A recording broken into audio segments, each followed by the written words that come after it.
You guys, I had this aha moment today. What was I doing? Oh, funny story. Okay, I was walking my dog and I had taken her to the bus stop, and so we're waiting at the bus. And usually, while I'm waiting for the bus to come for my son to get home from kindergarten, um, I practice Tai Chi. It's kind of what I do. That's how I get my daily practice in. There are two habits that sort of fit well with each other. Anyway, but I had brought my dog on this long leash and I didn't want to hold on to the leash. So I stood on it and I put my feet on the ground and I thought, ooh, that'll be a fun variation. I'm going to try practicing Tai Chi without moving the location of my feet. I learned so much about the practice, you guys. It was so interesting to keep my feet in the same location, but still try and move my balance, shift it back and forth, and it just helped me understand the ebb and flow of the whole entire practice so much better. So once you've learned all of the forms that we do together in the Moving for Better Balance practice and the Tai Chi practice that I teach, or if you have another a version of Tai Chi that you practice, I just encourage you to try that.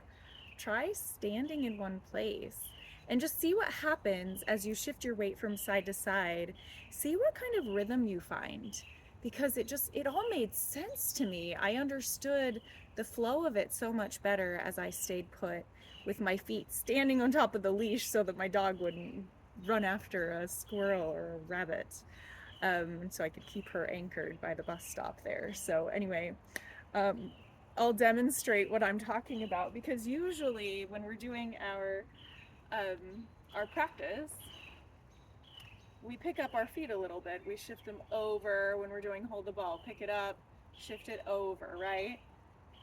And then as we go into wild horse, we step it out and forward to the diagonal. We reach forward and we sweep back.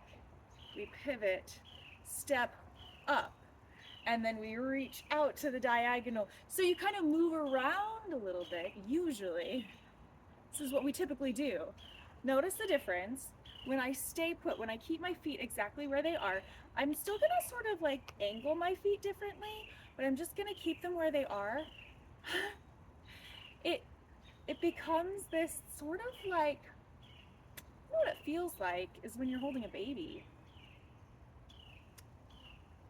that really needs to take a nap.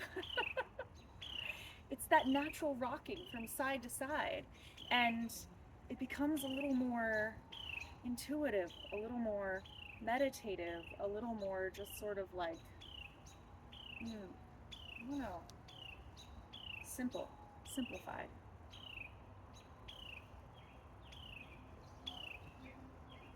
So we're just going from side to side.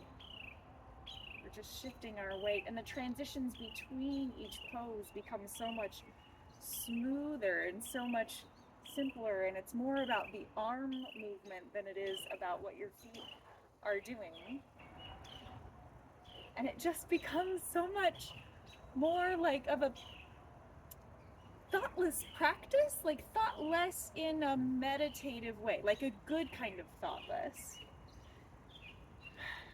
So I'm waving my hands like clouds, but I'm not really thinking about which foot is stepping and whether it's my heel or my toe or my fingers or which way, left or right. I'm just swaying from side to side. You see? It's so natural. And then brush knees kind of morphs in to the next one, single whip.